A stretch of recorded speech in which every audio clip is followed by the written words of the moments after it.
Добар ден, почитувани. Вие следите најновата Телма амбуланта. Желудникот е многу чувствителен орган за варење. Некој вела дека тој е нивниот барометар на расположението, бидејќи јасно става на знаење што не му одговара. Бројни се тегобите поврзани со овој орган. Луѓето обично се жалат на тежина, болка или пак грчеви во желудникот, подуеност, киселини, гадења, мачнини, повраќања. Што да се преземе кога ќе се јават проблеми со желудникот? Ќе запрашаме денешната гостинка, доктор Билјана Ѓоргиевска, гастроентерохепатолог во ДМЕД Медика. Разговорот ќе го проследите по рекламите, а во денешното издание ќе има простор и за јавување на гледачите. Останете на Телма.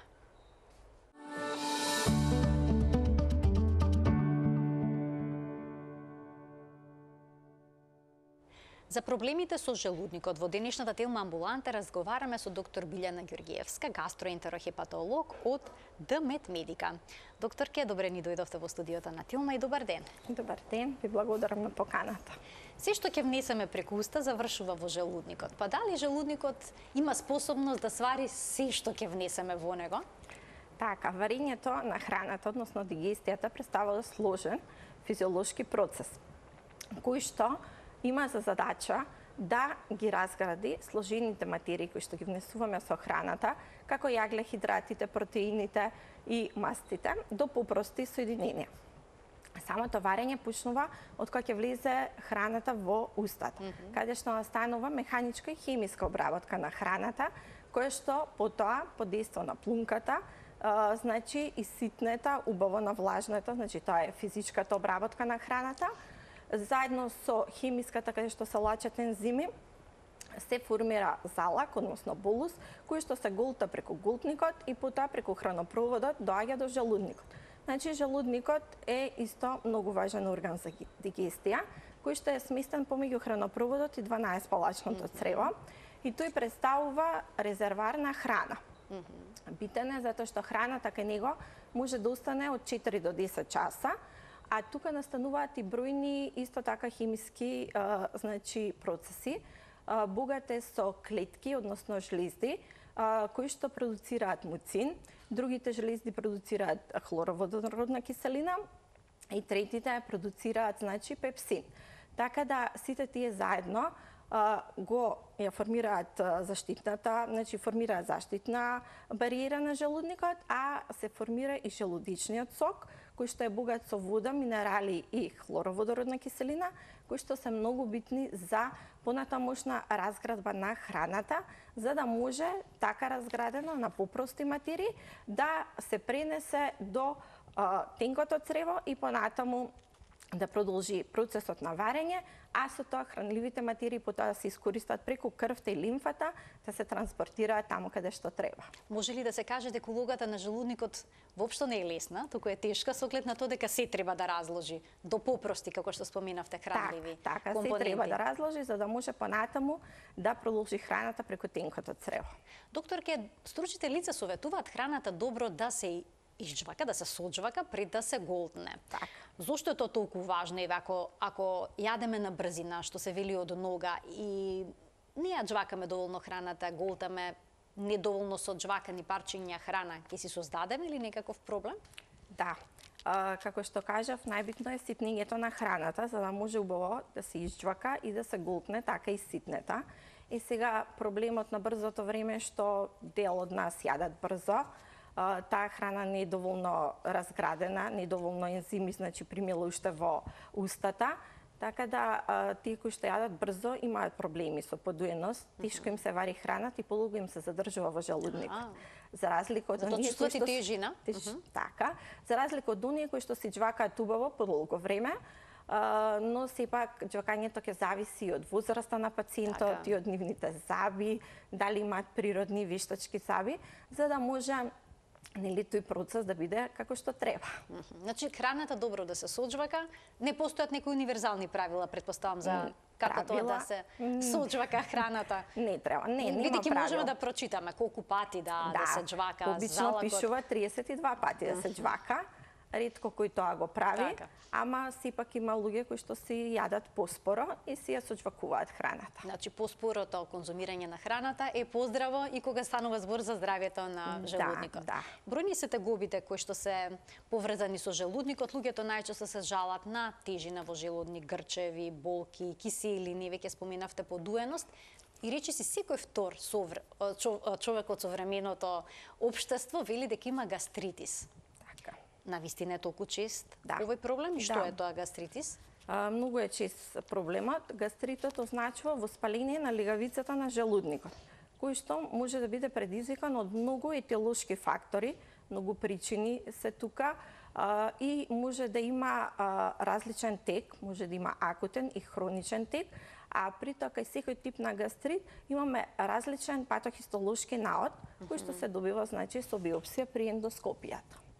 Значи, мора ендоскопски да се потврди таа болест со таков преглед или врз основа на симптомите што ќе ви ги каже некој пациент, можете да заклучите дека тој има гастритис? Во однос на симптомите ние често ја поставуваме диагнозата затоа што дел од пациентите одбиваат гастроскопија.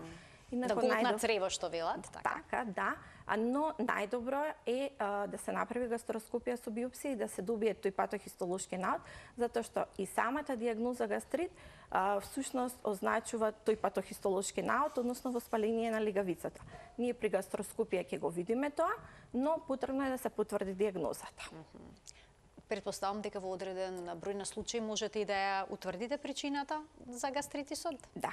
Значи може да се утврди и причината, постојат повеќе причини за настанување на гастрит. Една од тие е инфекција со хеликобактер пилори, која што е доста честа и луѓето веќе и сами знаат и прашуваат да не имам хеликобактер. Но постојат и други ризик фактори за појава на гастрит. Хајде да ги разгледаме. Еве, да речеме кафето. Докторке, дали може да ни создаде проблем со оглед на тоа дека се смета за стимулатор на желудочна киселина? Голем дел од нас утрото го почнуваат со чашак, со шолја кафе. Така. Кафето, како што кажавте, е стимулатор на желудочна киселина и наутро е најлошо да се пие кафе затоа што сме гладни. Во желудникот нема храна од претходната вечер останато и колку повеќе ќе се продуцира желудочна киселина, толку поголемо е надразнувањето, значи на самата слузница. Така да кафето секогаш треба да се избегнува наутро на гладно. Значи тоа да се избегне, да биде избегнува, правило во да. текот на денот, по оброкот, По оброкот може појадокот? 1 до 2 кафења во денот, али да биде на гладно, најадено. најадено. Да. А што е со лековите? Многу голем дел од популацијата прима терапија за хронични болести. Така. Има ли лекови што може да ја надразнат, да ја воспалат слузницата на желудникот? Да. Најчесто тоа се лековите кои што се земаат за болки. Значи тоа се нестероидните антиреуматици, како што и бупрофенот, кетопрофенот, кои што по старата популација многу често ги зема заради болки во зглобовите, во екстремитетите, тежното движење, во кичмата ќе кажат, пијам постојано диклофенак. Тоа се едни од најчестите причини кои што, мислам, лекови кои што може да доведат до гастрит, но тука и аспиринот, тука се и лековите кои што се користат како хемотерапеутици, дигиталис, значи има бројна група на лекови, кортикостероидите, исто така може да доведат до гастрит. Значи бројна група на лекови кои што можат да провоцираат гастрит. И сега што да прават во таква ситуација луѓето кои што мора да ја земат ваквата терапија? Да, обично даваме терапија со бета блокатори или хистамин 2 рецептор антагонисти и знаат луѓето и кои што имаат кардиолошка терапија, пошто имаат постојана терапија со аспирин, секогаш и во отпусното писмо или кога ќе отидат на интернист, им се допишува блокатор на протонска пумпа и обично им се кажува тоа е заштита за желудникот. Може толку време да се земаат тие лекови? Кај хронични состојби може да се земаат долго, додека кај гастритот, кај акутниот се зема значи одредено време, најчесто се земаат од 4 до 8 недели по потреба и подолго до 12 недели, но не се препорачува долготрајна употреба. Малку подетелно за блокаторите на протонската пумпа подолу во емисијата, а сега ќе дискутираме уште некои ризик фактори. Некој вела дека желудникот им е многу чувствителен и реагира на секоја стресна ситуација во животот. Так. А може ли да се добие гастритис и поради нервоза? Да. може да се добие гастрит, иста е причината, значи самиот стрес ќе доведе до зголемено лачење на желудечна киселина, кое што кажавме дека ја нагризува лигавицата и доведува до нејзино воспаление. Самото воспаление ќе ги даде симптомите, значи на болка, на мачнина, така да стресот ретко кој го менаџира, но треба да пробаме да се намали стресот колку може. А оние што имаат гастритис или пак некое друго воспаление на слузокозата на желудникот, може ли тоа да го имаат поради некоја друга болест со цревата, да речеме, или пак некое друго гастроентерохепатолошко заболување? Да, може. Значи има повеќе состојби, значи кои што може да бидат придружени со гастрит.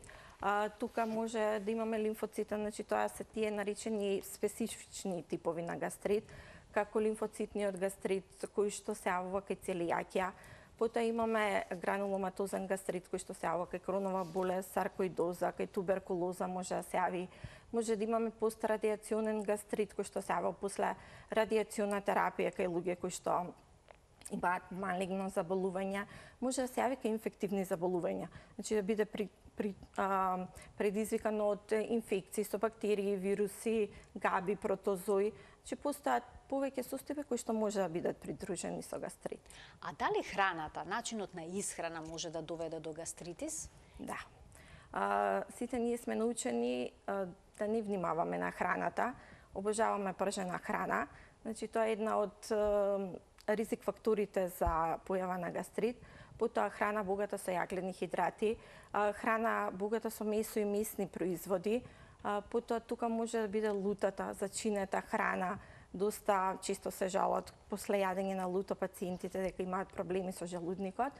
Така да и самите оброци кои што доколку се обилни, односно ако се поеден во денот, исто така можат да бидат причина за настанување на гастрит, или тоа нередовно јадење, нередовните оброци, исто така можат, освен типот на храна и самото време траење на оброците.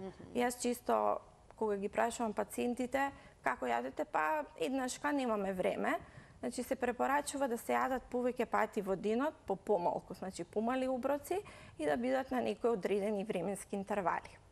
Докторке, некогаш некои се жалат на проблеми со желудникот откако ќе почнат да џвакат мастика или пак ќе се напијат газиран сок. Значи ли дека имаат проблем, некој сериозен гастритис и слично? Не значи дека имаат гастритис, но треба да се избегнува тој тип на храна, затоа што точно така, значи може да дадат проблеми со желудникот, може да доведат до пождригнување, кој што не е така пријатно. Газираните сокови се богати со јаглерод диоксид, па ќе дадат понатаму не само подувување на стомакот, него и подувување на цревата, гасови во цревата. Така да тој тип на значи треба да се избегнуваат. Знаеме дека алкохолот е штетен, треба да се избегнува, но да речеме дали виното прави проблем? Да или не? Може ли едноставно да се одговори на ова прашање? Може, да. Секој алкохол прави проблем со желудникот. Јас обично им кажувам на пациентите, ќе ме речат ракијата. Значи тоа исто како кога ќе имаме рана на кожата на раката и кога ќе ставиме ракија, ќе не пржи. И ќе викаме. Така и желудникот. Значи кога ќе му додадеме алкохол на веќе воспален, надразнет желудник, значи негативно ќе делува. Ќе надразни слузницата, така да на нив ќе им треба малце подолго време ако не се откажат од алкохолот. А цигарите, пушењето, дали се ризик фактор за појава на гастритис или пак за влошување на гастритисот? Точно. Не само што можат да бидат ризик фактор за појава на гастритот, затоа што доведуваат, значи делуваат на самата легавица, доведуваат до нејзино истенчување, многу полесно ја оштетува хлороводородната киселина, а исто така пушењето е ризик фактор за да настане компликација на желудникот, малигном понатаму, така да пушењето треба да се избегнува. Како се јавува гастритисот? Дали се појавуваат симптомите нагло или пак може болеста да си има хроничен тек? Во зависност од ризик факторот кој што ќе доведе до појава на гастрит. Најчесто хеликобактер инфекцијата може да доведе до акутен гастрит. може внесот на лекови, нестероидните антиреуматици, аспиринот, некои корозивни средства, ако се внесат, може да доведат значи до акутен гастрит, а исто така и состојби како што се сепсата, значи тешки инфекции да доведат до акутен гастрит, кој што трае кратко, значи неколку дена до 2 до 3 недели, доколку не се лекува, тој понатаму ќе премине во хроничен гастрит. А може хроничниот гастрит пак да доведе до чирн на желудникот? Да, тоа е едно од тоа стравуваат пациентите. Точно. Една од компликациите на гастритот е појава на чирн на желудникот, а исто така може да доведе и до крварење, значи може да настанат мали рани во слузницата, ерозии да настанат и тие понатаму да бидат причина за крварење од желудникот, кои што понекогаш и не се така едноставни и може да бидат и животозагрозувачки. Исто го спомнав и малигномот на желудникот, значи нелекуваниот гастрит може понатаму да доведе и до појава на карцином на желудникот. Доколку се појави ерозија на желудникот, дали е тоа трајна диагноза или пак може да се обнови? Не е трајна диагноза, значи под терапија слузницата се регенерира, значи заздравува и оние луѓе кои што имале чир, значи после месец, 2 месеци од терапијата, кога ќе се направи контролна гастроскопија, имаат залекување на чирот, значи си се регенерира слузницата. Доктор, има ли некои витамини или пак минерали кои што специфично се абсорбираат само во желудникот? Да, значи во желудникот се создава интризинг фактор кој што е одговорен за абсорбција на витаминот B12.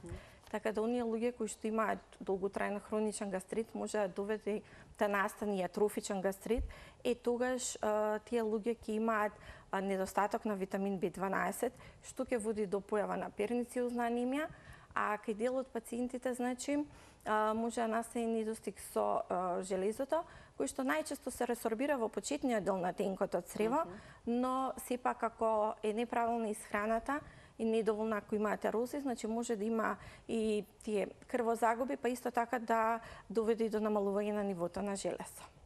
Значи може различни форми на анемии да се јават. Да.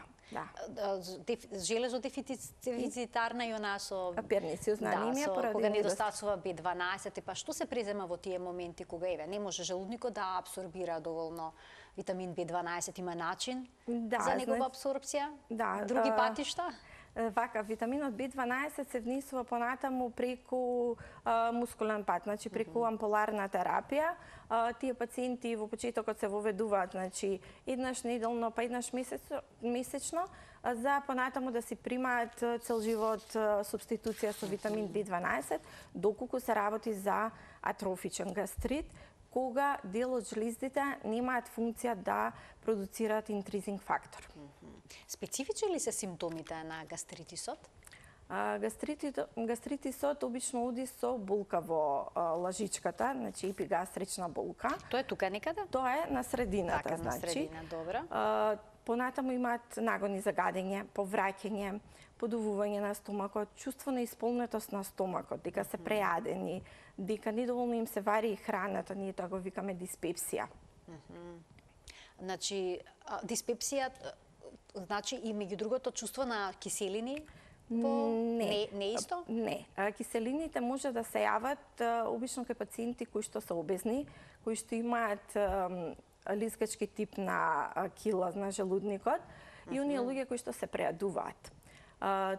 Тогаш тој долниот сфинктер кој што е, значи долниот мускул кој што ги спојува хранопроводот со желудникот, станува лабав и ние кога ќе се најадеме и ако легнеме веднаш после јадењето, значи дел од таа храна и содржина и киселина се враќа назад во хранопроводот и може да оди значи повисоко и до устата. Тоа се тие киселини, но тоа е рефлуксна болест на желудникот. Гастроезофагиална рефлуксна болест. Значи тоа веќе не е исто. Не. Исто така некои пациенти велат дека имаат издолжен желудник. Што пак тоа значи? Да. Кај некои пациенти има елонгиран желудник, некој од нив тоа води кон гастритис?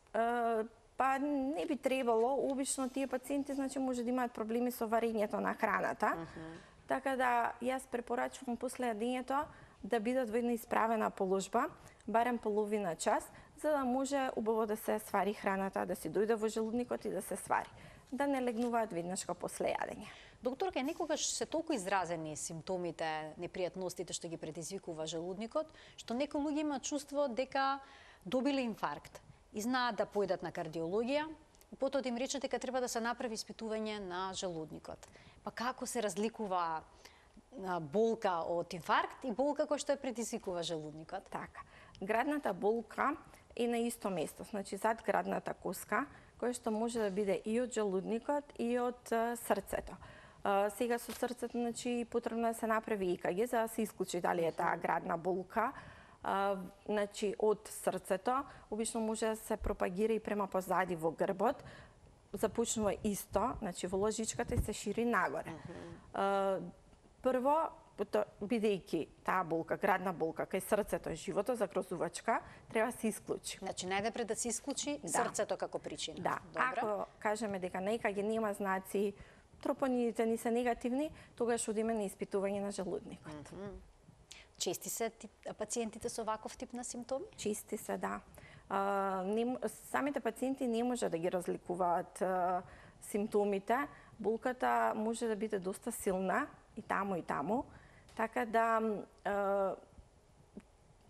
треба да се направат понатамошните испитувања за да си знаат и самите пациенти за понатамо ако им се случи да знаат дека, да речеме, ако имале гастрит или укус, дека може од тоа да е болката.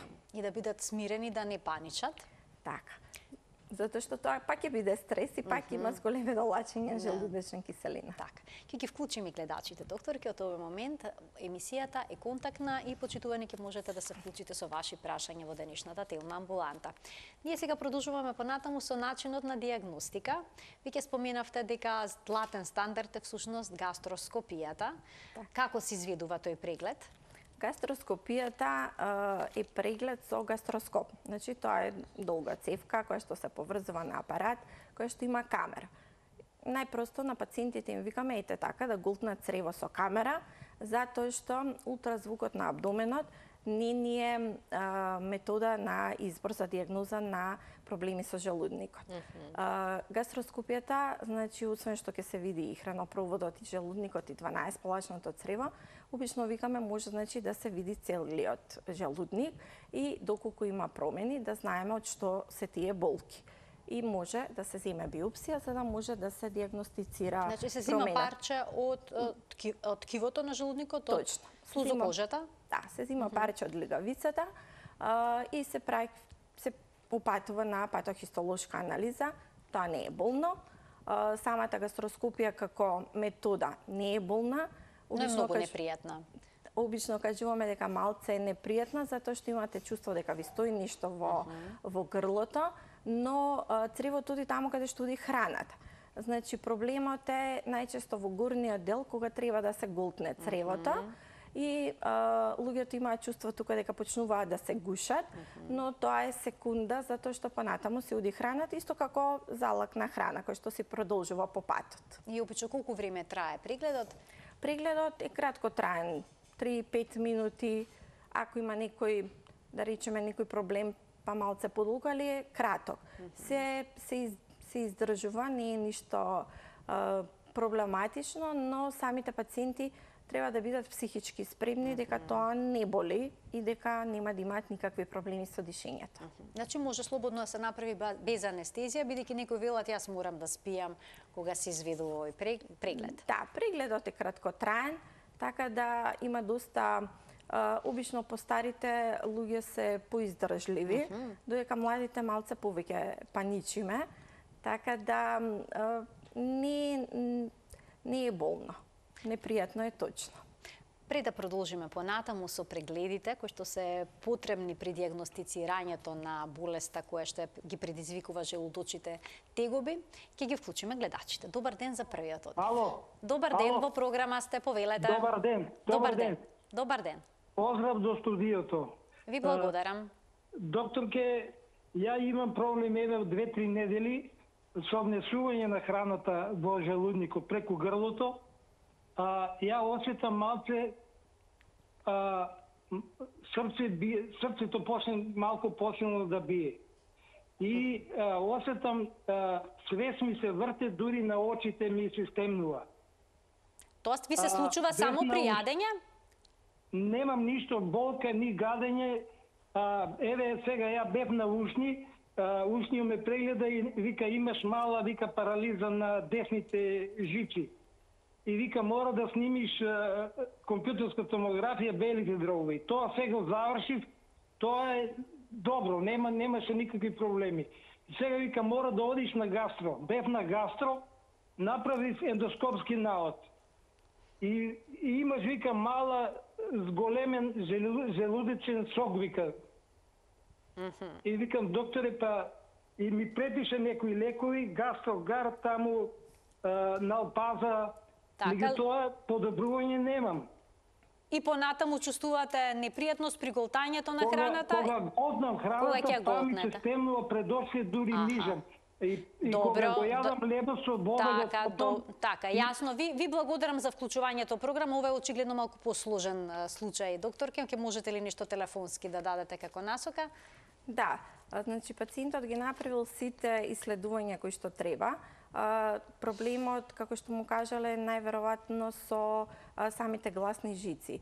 И тие се гора, значи, пред голтникот. Храната мора да помине таму за да влезе во голтникот. Доколку таму има невролошки проблем, значи од типот на пареза, ако му кажале, голтањето ќе биде отежнато. Пациентот треба да проба да јаде кашеста храна, потечна храна, да проба дали и со тој тип на храна ќе му биде исто така отежнато голтањето. Значи да бидат исецкана, изблендирана, значи да биде кашеста храната за да му биде олеснато. Затоа што ако јаде цврста храна може да ги чувствува тие тегоби. Така, ќе вклучим уште еден гледач. Добар ден. Добар ден. Повелете. Голем поздрав во студиото. Ви благодарам. Во екипата. Ви благодарам. Повелете. На 71 годишна возраст сум, имам проблем со желудникот. И тоа подолги години. Имам снимано на гастро. Ми рекоа дека имам каскада на желудникот. Како кила. Добро. Ама пред некоја година почнав, веќе годините си прават, почна да ми се дува желудникот и малку сум по-дебела во желудникот. Твака сум висока, али желудникот ми е подујан и стомакот. И имам тироидна, не можам да одам и ми е страв на гастро. Бев на каша, на рентген снимав. Но гастроскопија имате правено? Имам, ама поодамна. Поодамна. Сега ви е страв да го направите тој преглед, повторно? Сега ми е страв ради тироидната што имам. Аха, ради тироидната. Добро. И бев на рентген со каша. И ми рекоа дека имам хроничен гастрит и каскада, кила на желудникот. Така. И ми дадоа да пијам налпаза, или долго време ја пијам и блоксан пијам ради аритмијата. И сега ме интересира докторката да ми каже дали треба да го прекинам? Лекот? Лекот. Така. Добро. За желудникот, ама без него не можам. Ви благодарам за вклучувањето во програма. Така, долго пиење на овој лек. Ние едно од прашањата кои што ќе следува во денешната емисија, повелете, докторке, што можете да дадете како совет? Обично, налпазата и самите пациенти долго време си ја зимаат, затоа што ите како што кажуваат, не можам без неа. Јас обично сакам да ја променам налпазата, кога има значи така долготрајна употреба, а сепак пациентката нема никаков ефект. Значи постојат и лекови од типот на хистамин 2 рецептор антагонисти како фамотидинот, значи познатиот фамосан. Така да тоа е и лек кој што побрзо делува при и ја смирува болката. Каскадниот желудник, значи тоа е издолжен желудник, кој што ќе бара исто така помали оброци почесто во денот. Пациентката кажа дека има проблеми со тироидната жлеза. Не знам дали пие терапија, но кај луѓето со хипотироидизам е успорен метаболизмот. Значи е карактеристична таа стомачна дебелина што се јавува всушност. Така и плюс самиот метаболизам ќе биде успорен, а со тоа може и подвижноста на желудникот да биде успорена. Но треба ли да постои страв да се направи гастроскопија кај пациенти кои што имаат проблем со тироидната жлеза? Не, значи повеќе проблемите, значи не се кај луѓе кои што имаат проблеми со билите дробови, хронична обструктивна болест, оние кои што имаат срцеви мани, стеноза, значи на аортна стеноза на валвулите, значи тоа се пациенти кај кои што сме доста внимателни, кај сите останати тироидната си пијат терапија, значи нема никаков проблем, не е контраиндикација да се направи Овој преглед. Да. Уште еден гледач ке вклучиме. Добар ден за него. Добар ден. Повелете. Ве молам, јас пред 2-3 недели имав проблем са бајле рано станот и добив течна столица, одеднаш како избувна нешто. А претходно имав болка меѓу градите. И сега се уште така, кој ќе се пипнам некако под градите, тука како да ме наболува нешто, кај што велат желудецот. Инако мене ми е изложен 5-16 сантими подоле. Ми рекоа дека имам и кила. Сега ова ми се качува пулсот по 150 и притисокот исто повеќе. И сега едноставно 2 недели кои јас едноставно гладувам, страх ми е да јадам, значи така ми се чини дека ми се дува и стомакот. Гледам помалку и едноставно со многу слаба храна, па дури успевав едноставно да ви кажам. А сега вие среде на столицата предпоставувам, немате веќе проблеми. Не, немам тогаш само. Но и понатаму внимавате од страв. Да. Така, добро. Јасно, ви благодарам за вклучувањето во програма. Доктор, ке повелете. Пациентката кажа дека има кила на желудникот. Самата кила, пошто кажа 15 сантими, значи тоа е доста голема. И тоа значи дека дел од желудникот навлегува горе во градната празнина.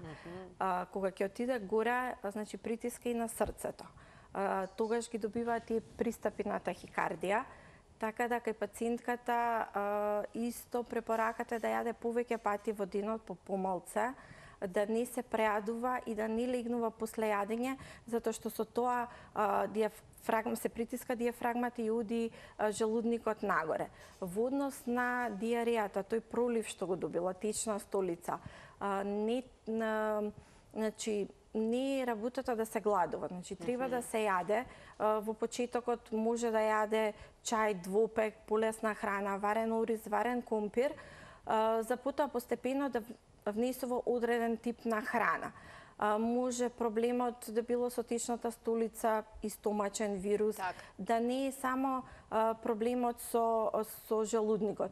Може да нешто се случило, да променила во храната, да има нарушено варење, дигестијата да е нарушена, но има и за тоа лекови, значи не треба да се гладува апсолутно. Не треба да се гладува, особено не 2 недели по течната столица. Така е, затоа што ќе биде слаба, значи изнемоштена, значи мора да се внесуваат сите хранливи материи. Доктор, ќе да проговориме за терапиите што се даваат за проблемот со желудникот.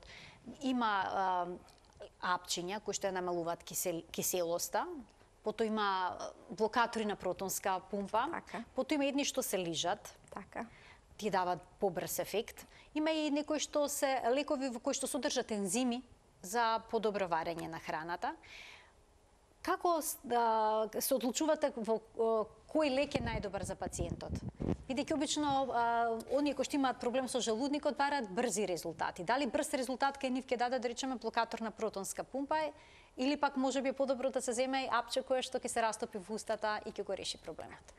Тоа ни е индивидуален пристап. Значи го гледаме пациентот, прво гледаме возраста, гледаме кои коморбидитети ги има, која терапија е внесува, значи друга останата терапија.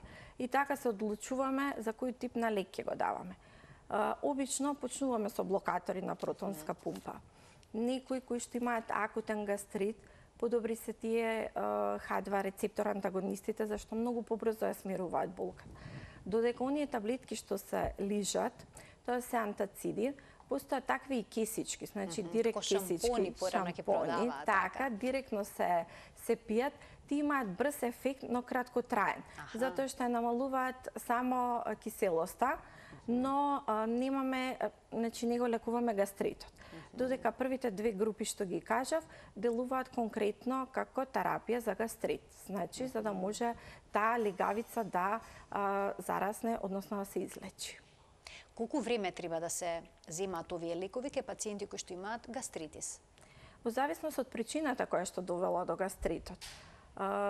Значи, ако е акутен гастрит, може многу пократко да трае, доколку е хроничен, може терапијата да трае 4 до 8 недели, може да ја продолжиме и понатаму. Или понатаму да се смени со друга група на лек, доколку немаме ефект. А горна граница на користење, која е година, 2, 3, може ли доживотно да се земаат лековите?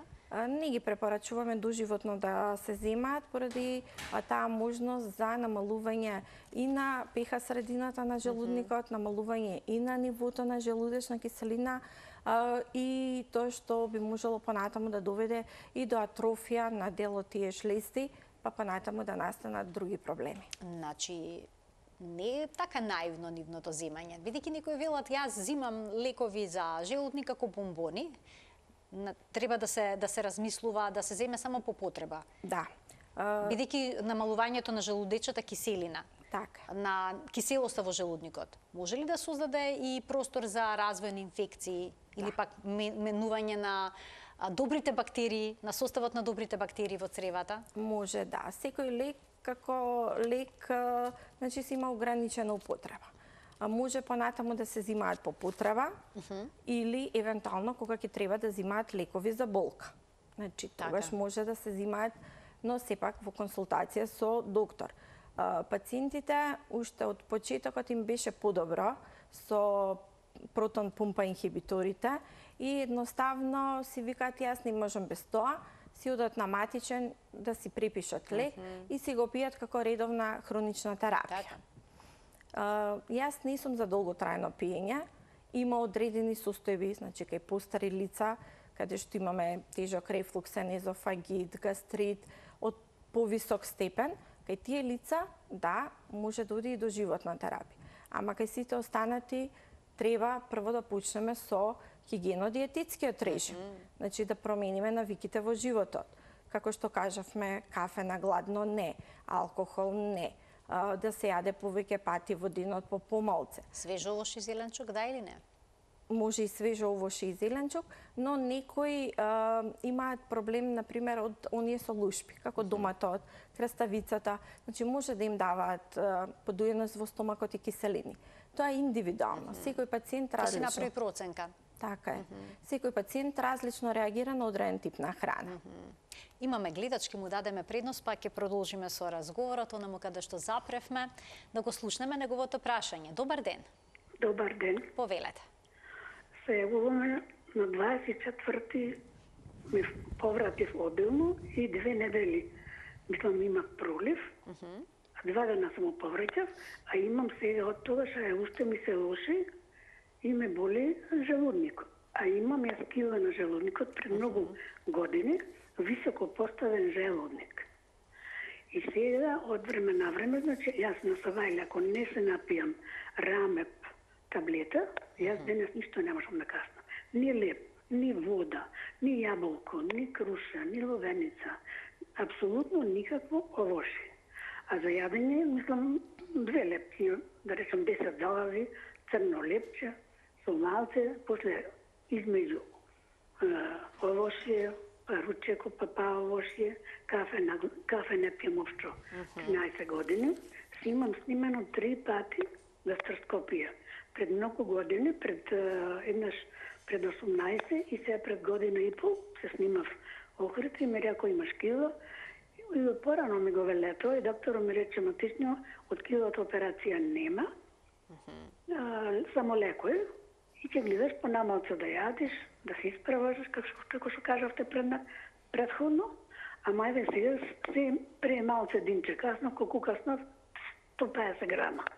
Еве еден сат има и сега... И сега имате проблем откако имавте некаков проблем со повраќање и со течна столица.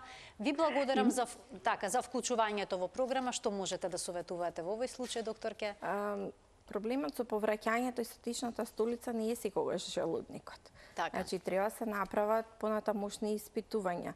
Првично треба да се направи една комплетна крвна слика, да видиме да не се работи за некој воспалителен процес, да не се работи за вирусен процес, па за да се одреди точната причина. Тоа што има кила на желудникот, нели препараките се тие. Пие редовна терапија раме по те исто бета блокатор, бета протон пумпа инхибитор, така да мора да се одреди причината, значи за таа течна столица. Не секогаш се проблемите од желудникот. Така. А докторке, дали може еден јак ентероколит, значи воспаление со вирус, кое што ќе доведе до силно повраќање и течна столица, потоа да остави последици на желудникот, гадења, повраќање, тоа да трае неколку дена? Може да остави, да, но пак ќе кажам индивидуално. Ети, како кажа гледачката, значи, она уваш и зеленчук не може. Значи, индивидуално, кај некој прави проблеми, кај некој не.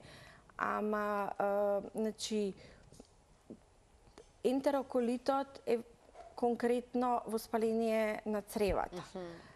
Најчесто е вирусна етиологија, поред кој бактериски може и бактериски да биде, но и тоа се докажува со копрокултура, лабораториски анализи, за да понатаму се види да се, ако треба, ќе се дадат и пробиотици, има и конкретно и антибиотици кои што делуваат само на цревата, значи, за да таа состојба се подобри.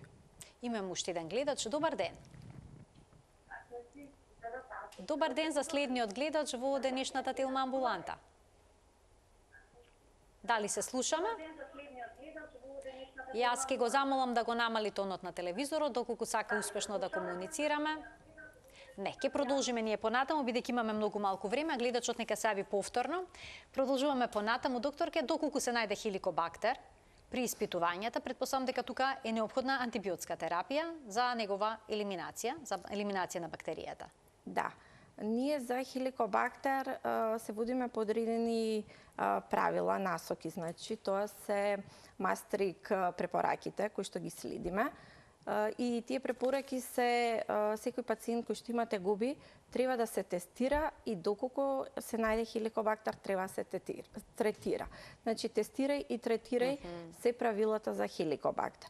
Тогаш одат во комбинација, значи према тие препораки, си знаат веќе пациентите, обавезно 2 антибиотици, протон пумпа инхибитор, пробиотик обавезно даваме, така да таа терапија исто трае 10 до 14 дена и понатаму продолжуваме со протон пумпа инхибитор уште 1 до 2 месеци. Пробиотикот може да го земаат месец дена, значи нема строги правила. Антибиотикот секогаш ќе даде резултат, бидејќи некои пациенти се мачат со хеликобактер со години. Така, се мачат со години, нема кај секој да даде резултат. Кај некој, доколку и после наредната контрола, имаме повторно присутно хеликобактер, тогаш ја менуваме групата на антибиотици.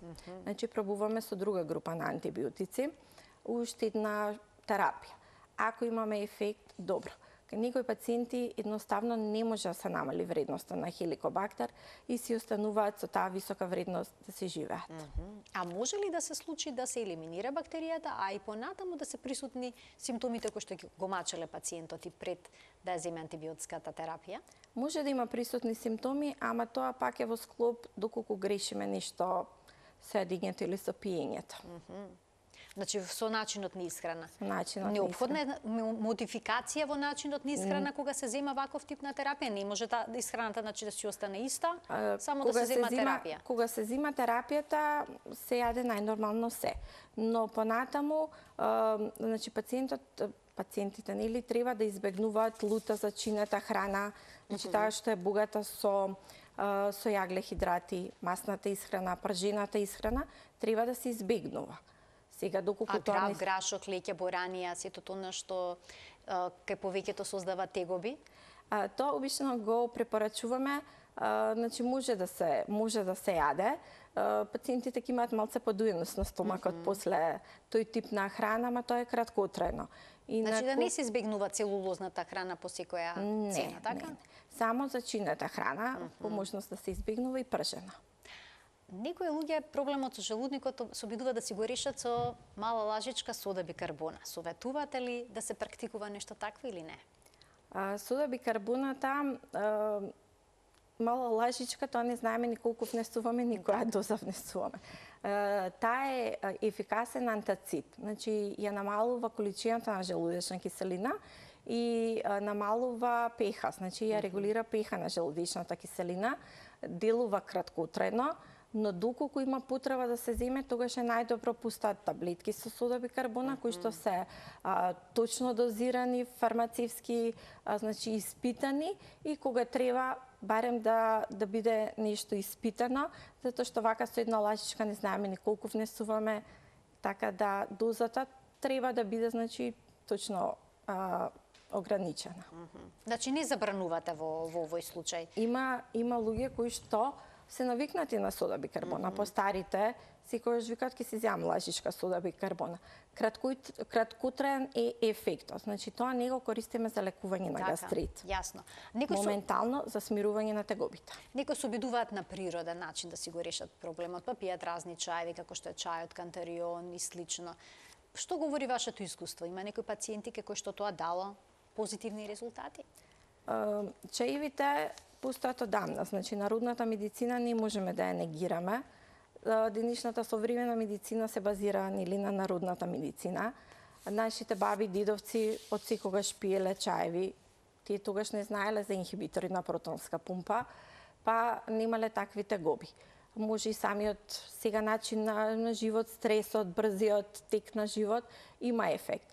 Чајот од камилица може да делува позитивно, затоа што има релаксирачки ефект, делува на самите нерви, на мускулите во организмот и може да доведе до намалување на симптомите на гастрит, може понекогаш и кај оние луѓе кои што имаат чир на желудникот да делува позитивно, но треба да биде ограничено, умерена употребата. Значи една шолја чај од камилица денеска. Кантарионот па си има друг ефект, значи тој си има антисептично дејство, се користи и за рани на кожата, за инфекции, за воспаление.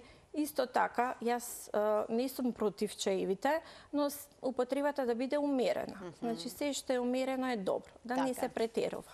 Доктор, ке ви благодарам многу за вашето денешно гостување, за појаснувањата кои што ни ги дадовте за проблемите со желудникот и начините на кои што можеме да го решиме овој проблем. Ви благодарам и на вас. Почитувани доктор Билјана Ѓоргиевска, гастроентерохепатолог во ДМед Медика, беше наша денешна гостинка во Тилма амбуланта. Ви благодарам за вниманието со кое што не следевте и ви посакувам пријатен ден.